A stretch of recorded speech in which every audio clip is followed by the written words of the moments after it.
marka aan saacad badan haystaa ma ho bas waa soo baxay iska ma waalin marka baraf markaas soo maray waa soo leexday wadadan oo haddana fatix taleexa ku soo leexday iyo fatix taleex markaa ku soo leexday baasha waa kacday juu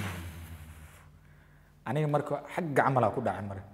waa dareemi kartaa wixii ku tuuray inuu wax yar aheenin ninkan waa soo dhacay mar wuu kala go'ay ninkii hor 2015 ayuu ku biiray kooxda argagixisada ee Al-Shabaab waxauna ka socdaa Boondere Muqdisho doon buraale oo qoryoole ka tirsan ayuu ku qaatay casharadiisii ugu horeeyay afkaarta kooxda balse janaale waxa uga bilaabatay sanadkaasi tababarka isticmaalka hubka sida AK47 BKM RPG noocyada kale oo hubka waa Ismaaciil Xasan Salaad Nuur oo magaciisa afgarashadu yahay Commandos waxa uu soo noqday kuwa jooga tuulooyinka iyo deegaanada kooxda ku dhuumato ee xisbada ah ka hor inta uusan ku biirin kooxda gurmadka ee fursaanta 2017 ilaa 2020 waxa uu ka tirsanaa kooxdaasi fursaanta ah ee u abaabulan gurmadka iyo jidgooyooyinka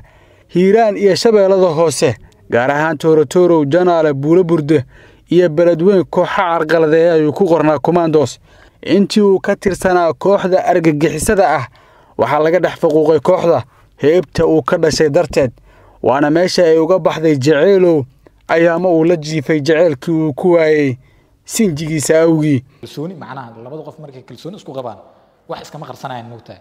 hadda waxa laga yaabaa hal gabar bis inaa kalsooni ku qabto inta kale ay iska ilaalinaysa laga yaabaa sas camal waa bin aadanka aad isku jecleynay marka calafkeeyaniyo meesh ma leeyanin ciideed waxay inuu soo doono way gaadeen marka 2 saac 3 saac ay balmiyeen 2 saac ninay ku meheriyeen oo xog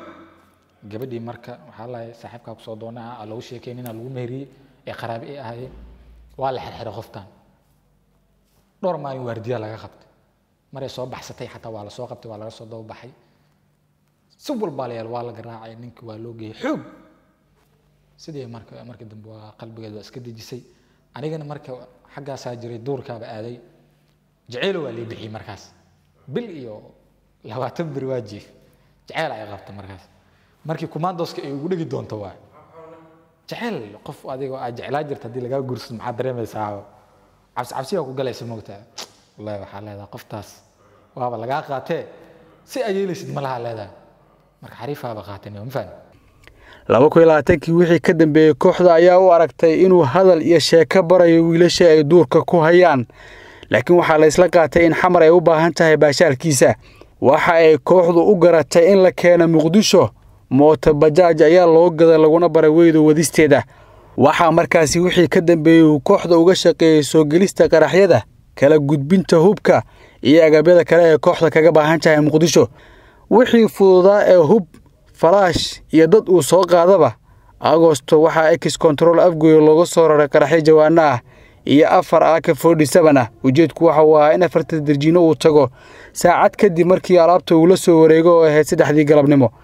nasiib wanaag dhagartiisa waxa waalaha ku halaagay dhagar qabihii la socday isna dhaawac ayaa ka soo gaaray mana jirin qasaare kale oo gaara shacabka marka laga reebo burbur hantiyadeed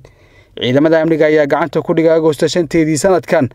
dhamaan habraacyadii dacwadda waxay maxkamadda soo gabagabaysay kiiskan dhageysigiisii u dambeeyay 5 bishan maanta ayay maxkamadda ciidamada ku xukuntay Ismaaciil Xasan Salaad Nuur xabsi daa'in sida dhinacyada dacwadda uu sheegay gaashaan la saaray Xasan Cali Nuur Shuute gudoomiyaha maxkamadda darajada koowaad ee ciidamada qalabka sida Cabduqaadir Ciise warbaahinta qaranka Muqdisho.